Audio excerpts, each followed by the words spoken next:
Rental PlayStation. Kedengarannya kayak bisnis jadul ya. Tapi tunggu dulu, gimana kalau saya bilang ide bisnis klasik ini ternyata masih punya potensi yang gede banget, bahkan di tahun 2026 nanti?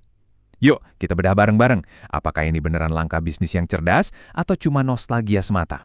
Oke, kita langsung aja ke pertanyaan utamanya, pertanyaan yang pasti ada di kepala kalian semua.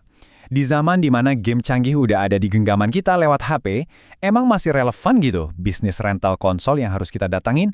Jawabannya, dan ini mungkin bakal bikin kaget, adalah ya, masih relevan banget. Tapi ada tapinya nih. Dan ini yang paling penting, kuncinya itu udah geser. Bukan lagi soal nyawain alatnya, tapi soal menjual pengalaman. Nah, ini dia yang bakal kita bongkar habis-habisan.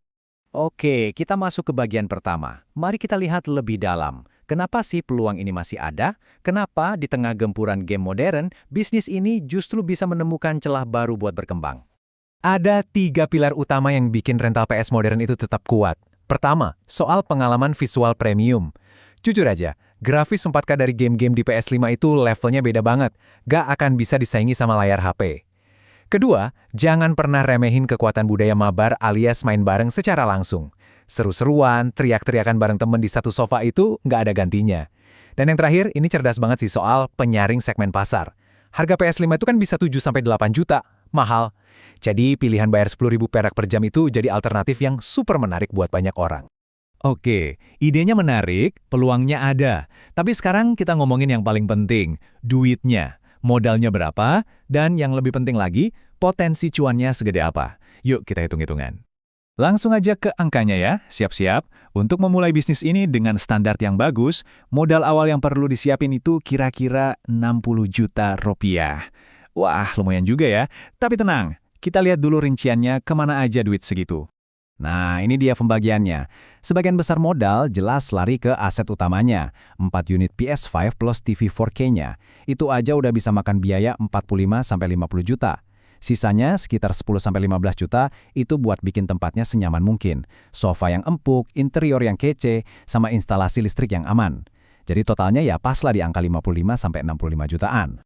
Setelah ngomongin pengeluaran, sekarang bagian yang enaknya, pemasukan. Coba kita bikin simulasi simpel.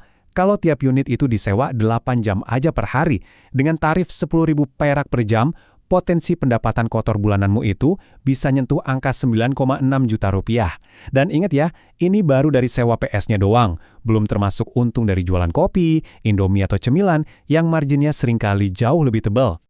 Oke, modal dan potensi cuan udah kebayang. Tapi gimana caranya biar bisnis ini nggak cuma bertahan, tapi benar-benar sukses dan jadi primadona di tahun 2026? Nah, kita masuk ke strategi kuncinya. Slide ini ngejelasin semuanya. Kita harus buang jauh-jauh mindset lama. Dulu mungkin rental PS itu cuma soal nyewain konsol pakai kursi seadanya. Sekarang, udah beda banget. Bukan lagi rental konsol, tapi pusat komunitas.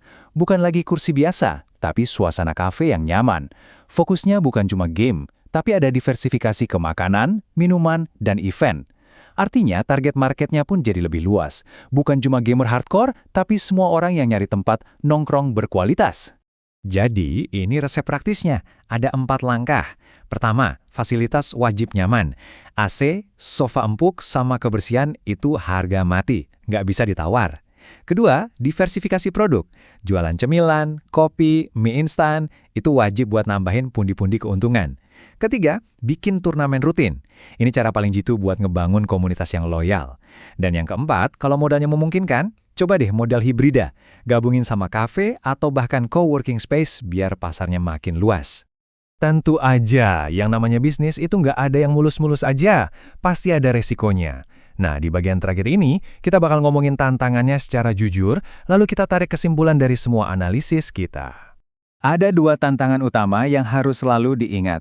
Pertama, biaya langganan game. Zaman sekarang, game itu banyak yang sistemnya langganan, kayak PS Plus gitu. Nah, ini harus masuk ke dalam budget operasional bulanan. Kedua, penyusutan aset. Namanya juga barang elektronik, harganya pasti turun. Belum lagi resiko stick atau kontrolernya rusak, wah itu udah pasti bakal sering terjadi. Jadi harus siapin dana buat perbaikan atau ganti baru. Jadi, kesimpulan akhirnya apa? Ini dia poin terpentingnya. Suksesnya bisnis rental PS di masa depan itu bukan lagi diukur dari secanggih apa konsol yang kamu punya, tapi diukur dari kemampuanmu menciptakan sebuah tempat tujuan.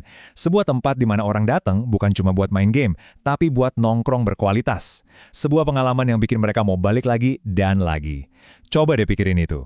Sampai jumpa di pembahasan berikutnya.